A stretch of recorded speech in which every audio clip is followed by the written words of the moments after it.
right? Come to Paro, ki ani ichpati eslibo, because they have hardened his heart.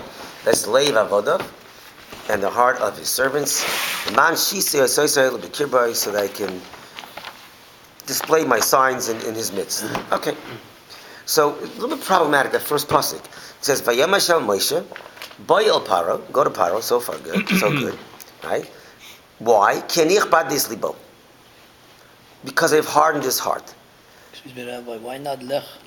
Yeah, that's another question. Why just Bo not the lech? Yeah, that's a good question too. But maybe we'll get to later on. The question is, Ki haniach badi libo doesn't make sense. It should be, go to Paro, despite the fact that I've hardened his heart, not because I've hardened his heart, right? That's not going to solve any problems. Go to Paro, you tell him that you want Bnei Yisrael to leave because I've hardened his heart. It doesn't really fit so well, right? Okay, so I want to share with you an interesting idea. We're going to shift a little bit to Makas Choshech first. We'll kind of use that as an example, but maybe it'll be helpful. Hopefully it will. Okay, Makas Choshech. So, by the way, just an interesting. One of my students asked me the other day. Just asked me. She said, I don't get it. Why in Choshech the people were paralyzed? They couldn't literally move. Right? It was such a. They couldn't move. So how did Paro manage to send somebody to tell Moshe to come, and he's willing to let them go? How'd that happen? So it was a good question, and I wasn't sure what the answer was, and I have to be looking through a sefer about something else. And it is a Talmud of the Ramachal. This is a very interesting thing. He says that by all the Makkahs, you find that Paro asked Moshe to daven, to pray, to get rid of the Makkah. By Makkah's Choshech, there's no mention of that whatsoever. Therefore, this person concludes that in fact he did not have to ask Moshe because the plague stopped by itself. After 6 days, it stopped for whatever reason. Unlike other plagues, it stopped by itself. Didn't require intercession, and therefore it stopped. Then he was free to send somebody to get Moshe. One question answers the other. Right? Just a practical piece of information that this Makas Choshech, for whatever reason, not to think about it, stopped by itself. Did not require intercession by Moshe Rabbeinu. It stopped automatically. And if that's the case, then Paro could send somebody because it was no longer dark. Okay, interesting point. But the Makas Choshech was unique in a different way. By all the other Makos, it's like this. It says there was Dam, there was blood for the Mitzrayim, no blood for the Jews. Tzvardeya for the Egyptians, no frogs for the Jews. Kedim for the Egyptians, no lights for the Jews, and so on and so forth. When it comes to Makas Choshech, it doesn't say that. It says there was Choshech for the Egyptians, and there was not no Choshech for the Jews. It says, and there was light for the Jews. Now, really, when you want to keep the symmetry, it should have said, and there was no Choshech for the Jews. It doesn't say that. Very unusual. So, the Kedusha Levi says something really fascinating. Kedusha Levi says, and this is not your common understanding, but it certainly is worth repeating because it's an eye opener. And the truth is that the Gemara asks, the Zohar and Medrash really asks, the first light, where did it come from? Kind of a strange question. And then I think the Zohar says Hashem wrapped himself in a talus, and then light kind of penetrated through the talus, and that's where the light came from. It doesn't really answer the question. What's light? It would seem that they're trying to deal with this light that comes from HaKadosh Baruch Hu is so brilliant. How do we process it? So kind of when it means Hashem covered himself with a talus, it means he diffused the light in some form or fashion. All right. But what's interesting is that in general, you can underwhelm a sense or overwhelm a sense. Meaning, if I speak very, very quietly, you can't hear me. But if I yell on top of my lungs, we'll say with this expression, the noise is deafening. So too much noise actually deafens. You can't hear. Too little light, you can't see. Too much light, what do you say? The light is blinding. So too much light has the same effect as too little light. Says the Kedusha Levi that this makkah was not a makkah of chayshach. It was a makkah of light. It was a brilliant light that the Egyptians couldn't process. They didn't know how to process it. And so it's like kind of staring up at the sun. We also see black spots over your eyes. You can't see. The Egyptians couldn't see because they couldn't process this tremendous light. So the darkness really was light. Yeah, according to Kedusha Levi, it was really light. And that's why it says, and by the Jews it was light, because in fact it was light, that's what it was. But the Jews had the kalim, they had the ability to process this light. And for the Egyptians, and that's why it says the Jews are able to see exactly where everything was. Oh, we want to borrow this, and they said we don't have it. And so, oh yeah, I see it right there, right? Because they really had light to see. Okay, it's an interesting concept for a whole bunch of reasons, but it does tell us a few things. First of all, in general, that mitzvos, every mitzvah we do, HaKadosh Baruch Hu takes this great light, and someone he packages it in something that we can handle. Because, like the Zohar asks, how do we deal with this light? In general, HaKadosh Baruch Hu's light and Ruchni is so brilliant that it's almost hard for us to process it. Hashem, in a very clever way, was mitzamtzem. He was able to constrict this light in certain mitzvot, and we can access light that way. But otherwise, we couldn't do so. That's number one.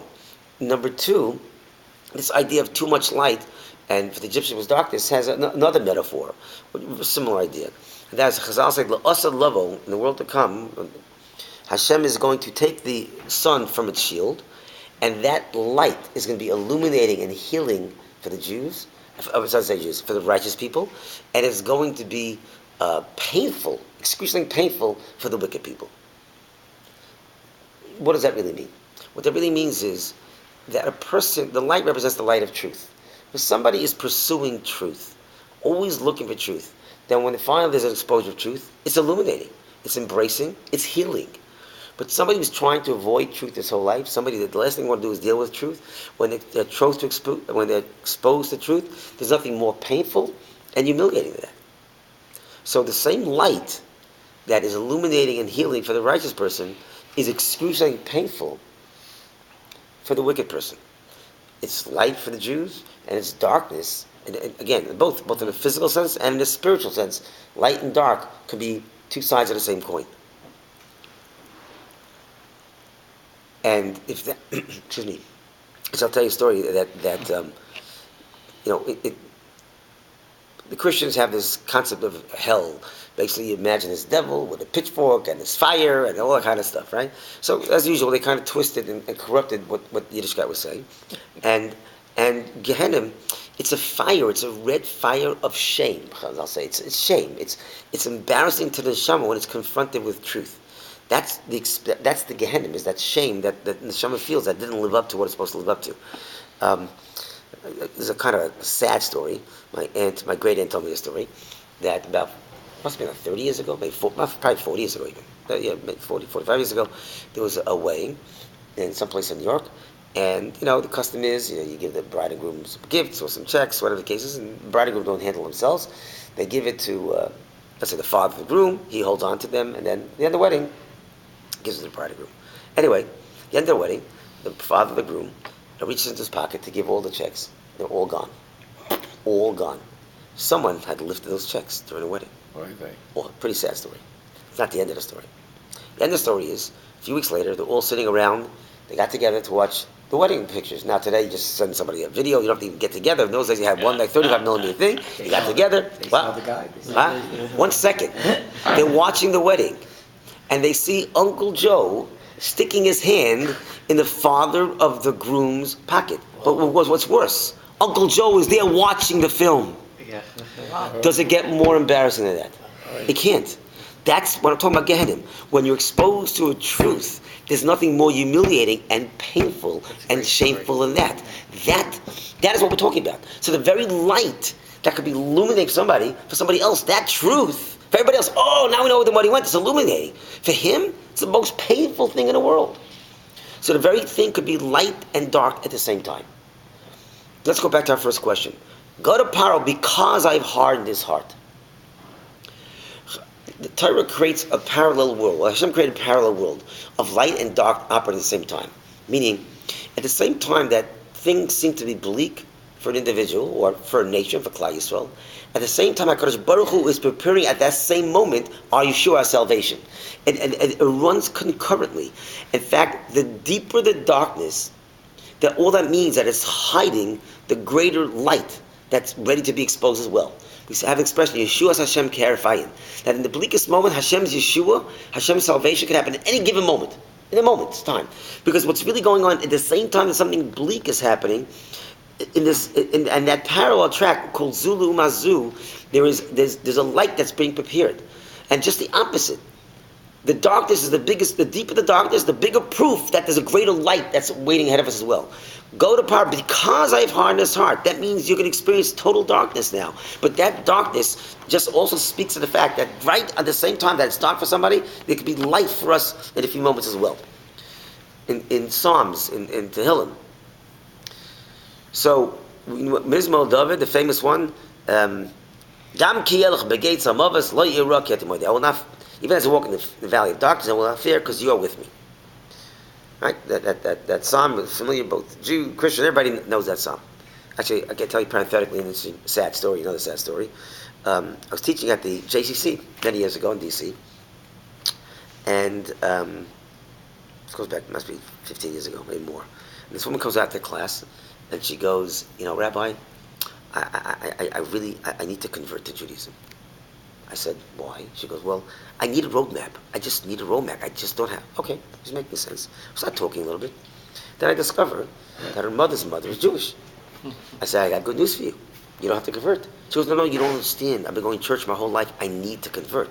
I said, no, you don't. You're Jewish. She goes, no, you don't understand. I have to convert. I said, no, you don't understand. You're in. Like, and she couldn't wrap her head around this, that she's doesn't need. Anyway, she gave me the hardest time. She insisted on converting. And I asked her, let me ask a question. Because she became a Christian at one point. She went to church, did everything else, became a Christian. So therefore, she felt she had to convert back in. I said, can I ask you a question? What did you see in Christianity that you didn't see in Judaism that you wanted to convert to Christianity initially? You know what she told me? Psalms. She thought Psalms was a Christian thing. She had no clue that this was David Melech. She thought it was Christian. She might be the saddest thing in the world. Right? So the famous passage of Gam ki elch begates hamavis, everybody uses that, everyone knows that, is why even as I walk through the valley of death, I will not fear because you are with me. So Rabbi Tzaddik asked the following question.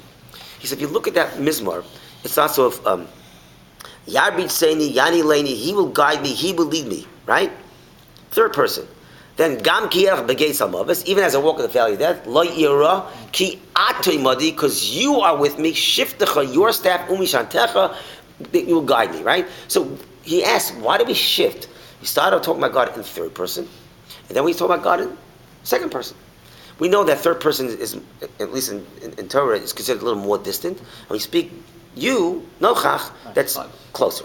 So he says the difference, the shift is right after the pasuk of Gam ki elch begates hamavis. Meaning, when David said, I experienced the greatest valley of death and darkness, that's when I experienced you most close to me. Meaning, at the very period that a person experiences darkness, that's also a moment where he can feel most close to HaKadosh Baruch at the same time. So that's why it's ki ati modi is right after David Melech says, Gam ki elch begates hamavis, le'ira ki ati modi. That in that period of darkness that a person can experience, at the same moment, that darkness really hides a tremendous potential for great light and closeness as well. And that's why he says, Balo paro ki ani echbad libo. Same thing with Makas Choshech. That light of darkness, plague of darkness might have been actually a plague of light. Interesting. Similar to the Mashiach also coming. Yes. The worst. Yes. Mar Yehuda and then also Root. Yes. 100%. And that answers the question in this story that you told probably many, many times, but I heard it 25 years ago. Yeah. Where this man who goes after prostitutes or whatever, bad guy, and at the end he right. Yeah, so he right, and he makes it to heaven, and the great tzaddiks want to know why is he at such a high level because he's lived this terrible life, and the answer is you just said that because it was so dark. He was able to get so close to Hashem. Right. 100%. Very good. Okay, excellent, terrific. So that's lesson number one in the Makas Cheshech and the light as well. The second thing I want to talk to you about is that, excuse me, in this Makas Cheshech, we'll talk Makas Cheshech. In this Makas Cheshech, so the Bnei Yisrael were told to tell the Mitzrayim, that we want the gold and silver. We're going to borrow the gold and silver. That's a very kind of expression. Borrow the gold and silver. They don't plan on returning that gold and silver. Well, the expression borrow is a little bit. Were they being deceptive over here? That we're borrowing it, but planning on giving it back. What does that really mean? In a nutshell, this is the first time you find associated with the Jewish people the concept of money, of wealth. So Avram describes as being wealthy, Yitzchak, but for the Jewish people, it's the first time they describe it with Rechush Gadol. Hashem wanted to deliver a really important message. That is that just like we live on borrowed time, so to speak, materialism is also borrowed. It's not something that stays with us. It's something we have for a period of time. Sometimes even in this world it's borrowed. In fact, it's interesting, in Aramaic we call money zuz. Zuz means to what? You actually go zuz. Zuz means, what does that mean? Zuz means what? Move. Right? You've heard the expression zuz people, get out of here, right? Zuz. Why is money called zuz? Because money is always moving. It's in my pocket today, in your pocket tomorrow, right? But certainly it's in nobody's pocket when we go to the next world. So it's borrowed, just like time is borrowed, money is borrowed as well. And it's not who we are, and that's what the Torah wanted to emphasize. It's interesting, if you go back to the dream, way back, Parashat Vayeshev rather, when the Torah describes the dreams, that Yosef describes the dreams that he had, and he tells it to his brothers. So two dreams, one with wheat and one with the stars. So with wheat it says that the Shvatim gathered the wheat, right? They gathered the wheat, and then it says the wheat bundles bow down to Yosef's bundle, right? In the second dream, it's a very similar thing. The stars bow down to right? So the moon, they bow down to him. Okay. So the moon, they all bow down, right? So it's interesting. It sounds like a very similar dream that Yosef's having this dream that they're all going to bow down to him. Very similar dream, kind of repeated twice, but it's not really quite the same dream. First of all, after the first dream, it says they hated him, based on so, and the second dream says Vayikanu, so they were jealous of him. So why the shift? But if you notice, there's a slight difference in both dreams. In the first dream, it doesn't say. It says the brothers gathered wheat, and the wheat bowed down to his wheat. In the second dream, they were the stars, and they bowed down to his star. You follow what I'm saying? So in the first dream, they're bowing down to his wheat, not to him. The second dream, they're bowing down to him, represented by the star. Right? Okay. The wheat represents physical sustenance.